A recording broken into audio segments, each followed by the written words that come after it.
Hi, this is Sean D'Souza, and you're listening to the 3-Month Vacation Podcast.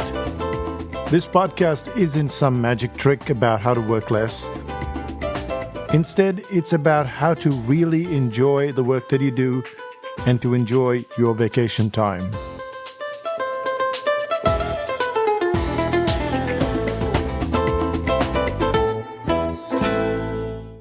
Hi, it's Sean, and you're listening to the 3-Month Vacation.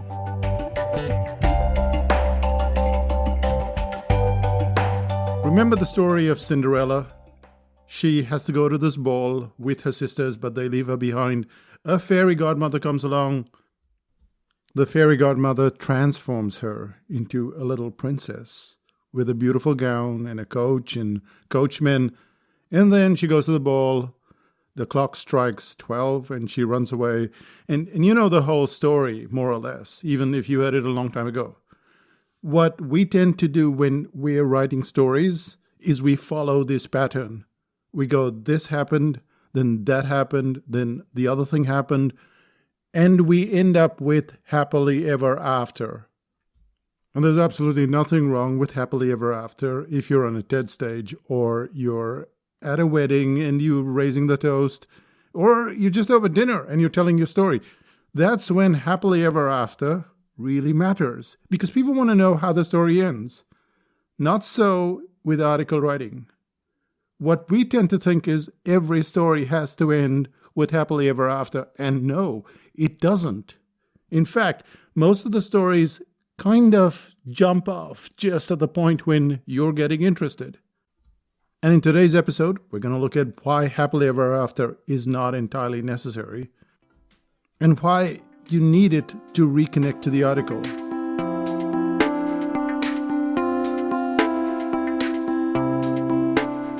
If you're telling a story at some event, it's fine. But when you're writing for an article, you have like 1,000 words, and you can't have the whole story of 1,000 words. You have to somehow get that story down to 200 words and then jump off. And that's how you jump off. You don't end the story. In fact, let's start out with the story itself, a story from the Moth stage. And this is Boris Timanovsky talking about his pen pal. I was overseas not that long ago on a business trip, and my last evening there, we all went out, and by then everyone was sick and tired of talking about work, so we drank and we talked about other things like kids and families. And this guy, Vlad, says that his 9-year-old daughter, Julie, has an assignment in her English class to find a pen pal.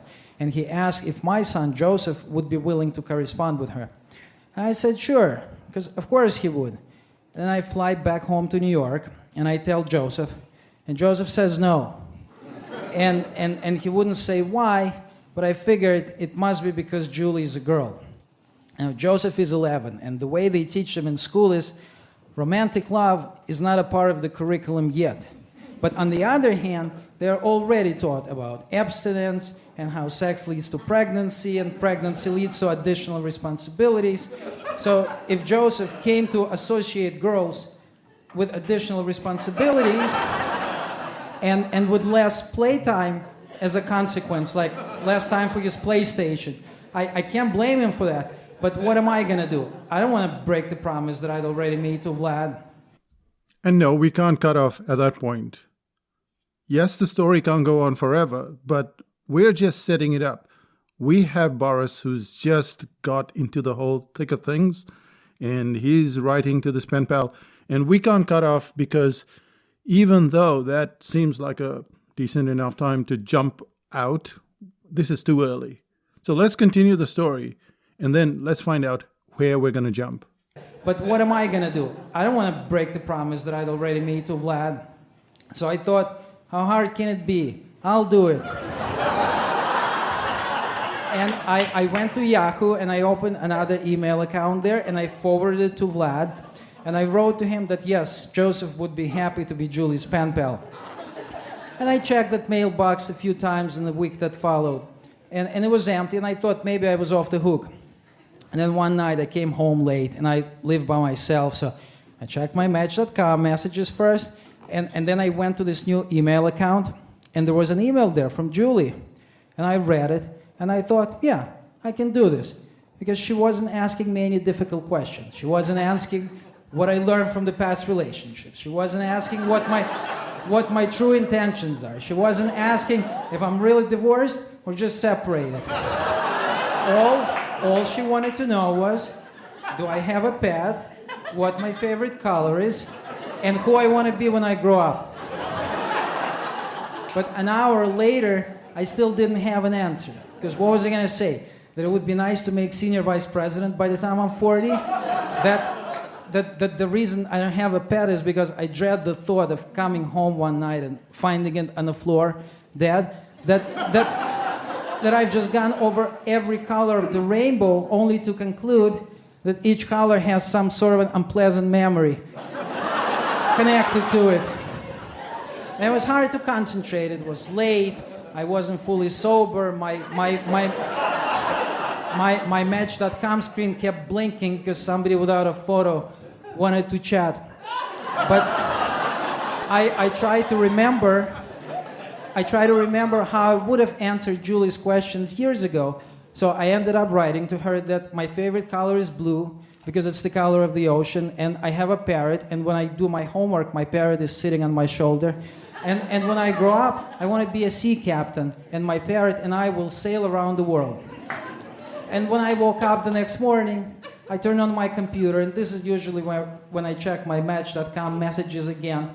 But this time, I was more interested in what Julie had to say about that whole sea captain thing than in the messages that I had waiting for me from my adult, female, open-minded, easygoing, down-to-earth, outgoing, and adventurous pen pals that were written in response to the very adult messages that I sent to them. At this point in the original audio, Boris goes off on a tangent and he talks about his grandmother and grandfather and a whole bunch of things. And he's really waiting for Julie to write back. So let's go straight to Julie. And so I kept waiting for Julie's message, and nothing was coming from her. And about a week later, Vlad called with some work questions. And then he said that he was really, really sorry, but Julie didn't want to be Joseph's pen pal anymore. And I said, why? And he said he didn't know why. And I thought, maybe it's because he didn't ask her any questions. And Vlad asked me if I read Joseph's mail. And I said no. So he read it to me over the phone. And then he said that Joseph would probably be very upset if he didn't hear from Julie again. And I don't know what made me say that yes, he probably would be. And Vlad said that if Julie wasn't going to write to Joseph, then he would.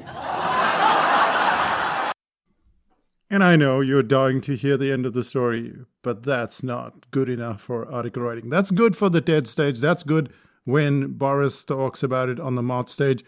But no, if you're writing an article, this is the point. This is the point where everyone knows that there is intense drama, and this is the point where you're going to jump off.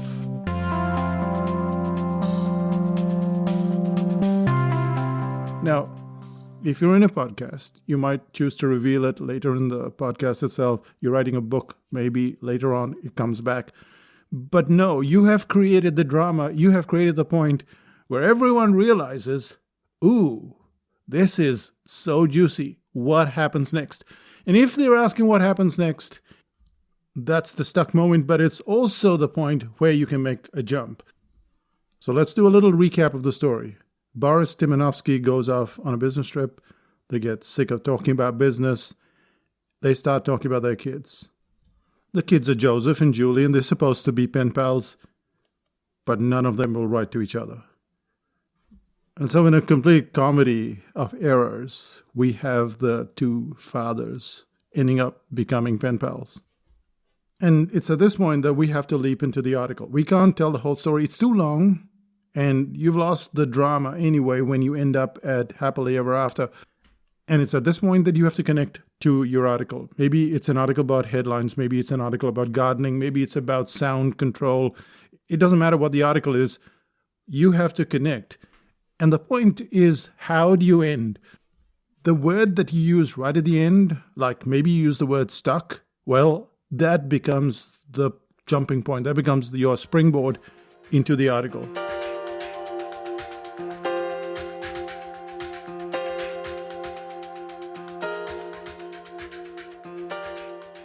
So let's say we have the story, and this is a natural stock story. And the name of the last podcast was about storytelling and how to detect the stuck moment. So what we're going to do is we're going to tell that story, and then we're going to go, at this point, both of the fathers were stuck. And this is how we tend to be when we're writing stories, when we're writing articles. We get stuck.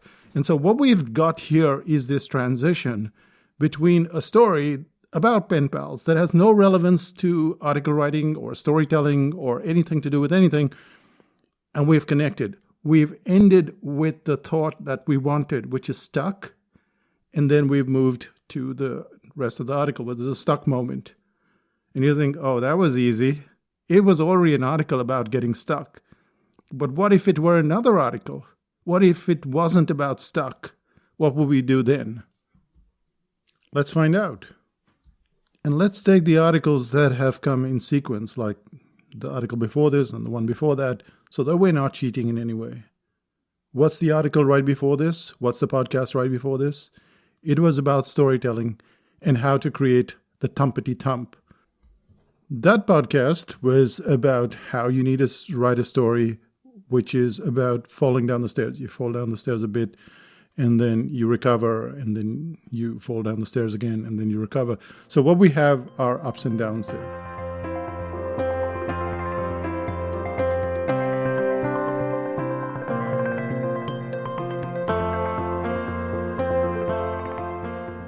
So we go back to Boris Timonovsky's story, and in that, the ending can't be stuck.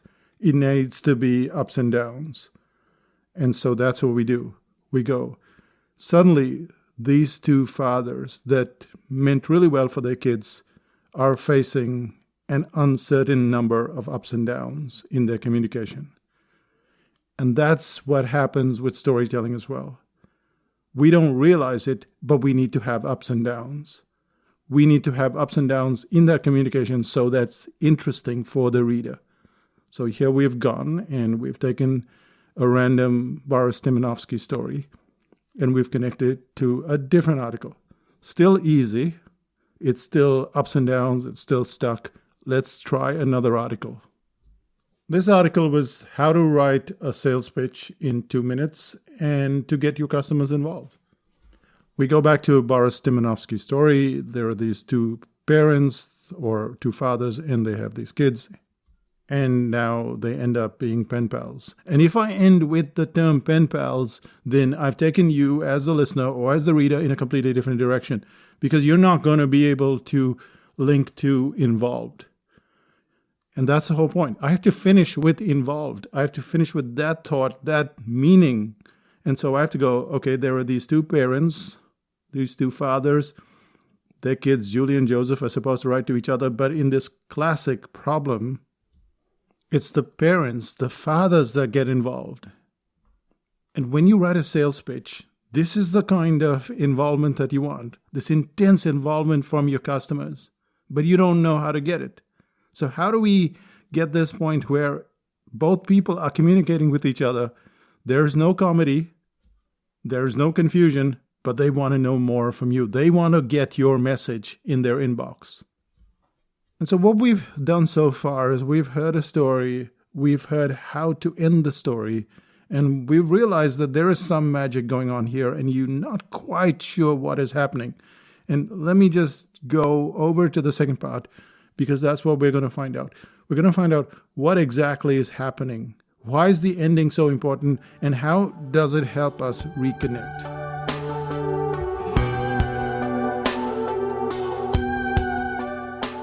If you pick up a copy of The Brain Audit, the first story there, and that's the signature story, is where someone puts 7 red bags on the flight. And then they get off at their destination, and they take off the first red bag from the conveyor belt. And then the second one, and the third one. Then you get an orange bag, and a green bag, and a purple bag.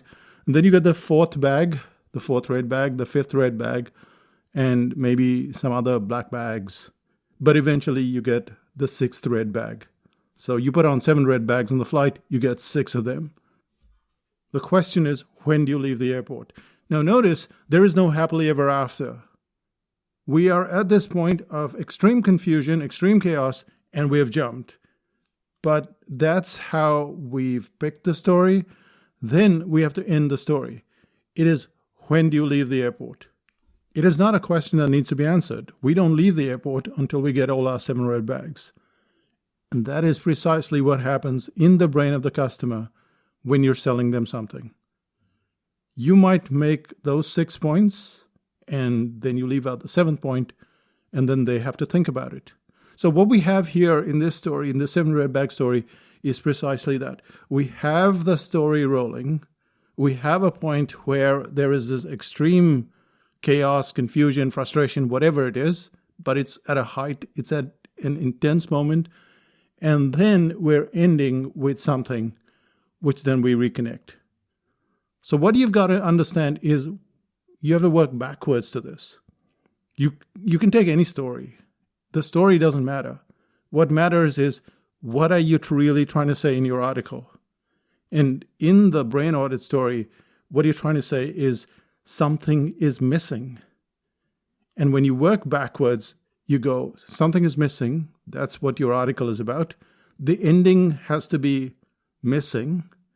And then any story fits.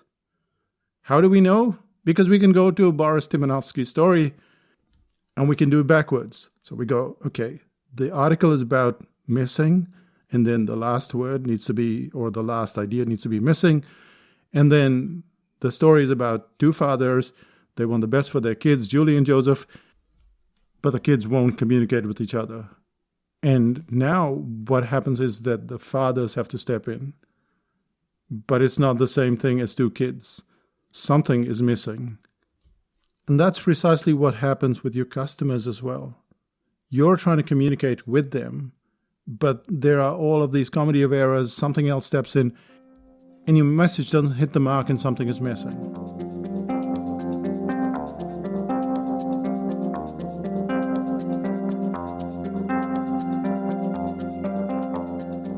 And if you've been wondering how we are writing stories and creating articles and connecting crazy stuff to crazy stuff that's really not connected, this is what's really happening.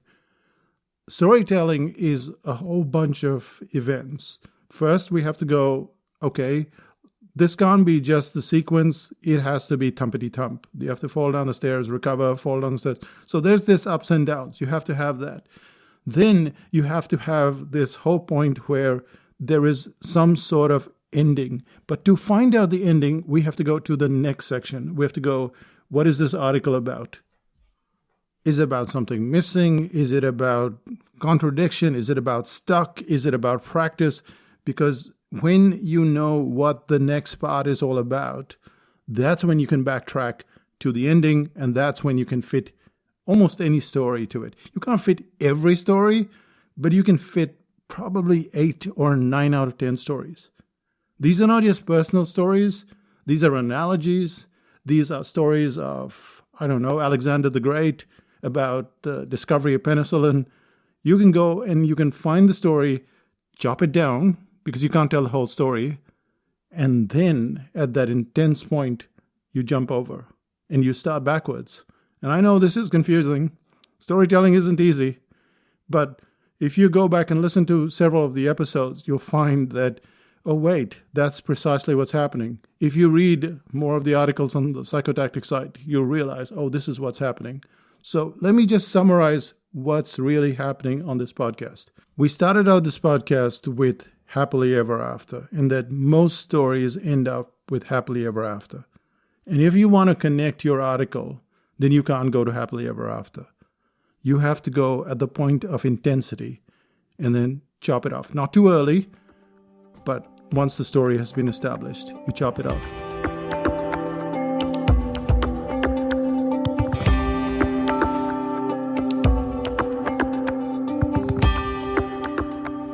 So that's part 1. You've got an interesting story. You've chopped it off at the point of intensity. Now you have to go to your article. What is your article about?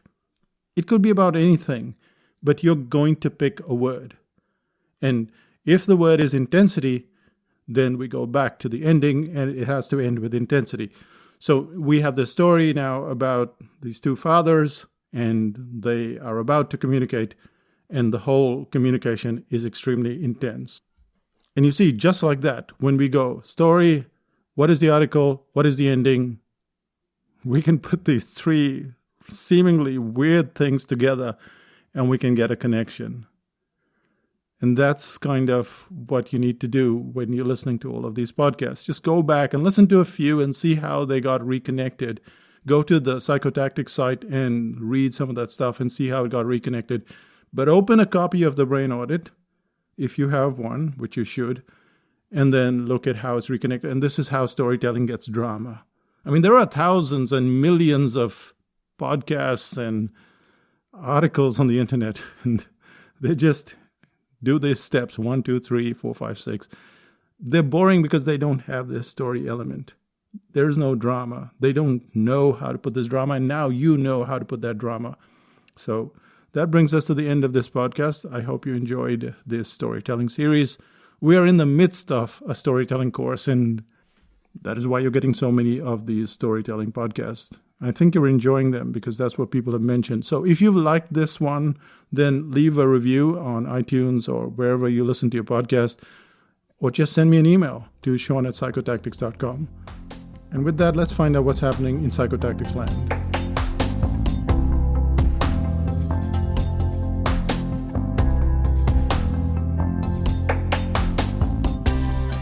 There is a startup series on 11th of June. For that, you have to be on the waiting list. So this is about the psychology of startups, not really, oh, do this, do that, whatever. It's just, what is the mindset? Because people, when they move from one zone to another, they don't understand what is it going to take to get customers? What is it going to take to keep customers? Go to the site, go to the page, and go to psychotactics.com/startup, and you'll see what it's about. And you realize that a lot of the information that you've got so far is, just go to the page. Go to psychotactics.com/startup. And if you'd like to get the product, it will be available on the 11th of June, but you have to be on the waiting list. So there are only a limited number of copies. We'll sell 25 copies, and then we're done. So get there, put your name on the list, and that's how you'll get the product. I'll say bye for now, and we'll see you in 5000 BC, where there are loads of other stories and where you can deconstruct your own story and have me look at it. And of course, I'll tell you where you're going right and where the story is going off at a tangent. I'll say bye for now. Bye-bye.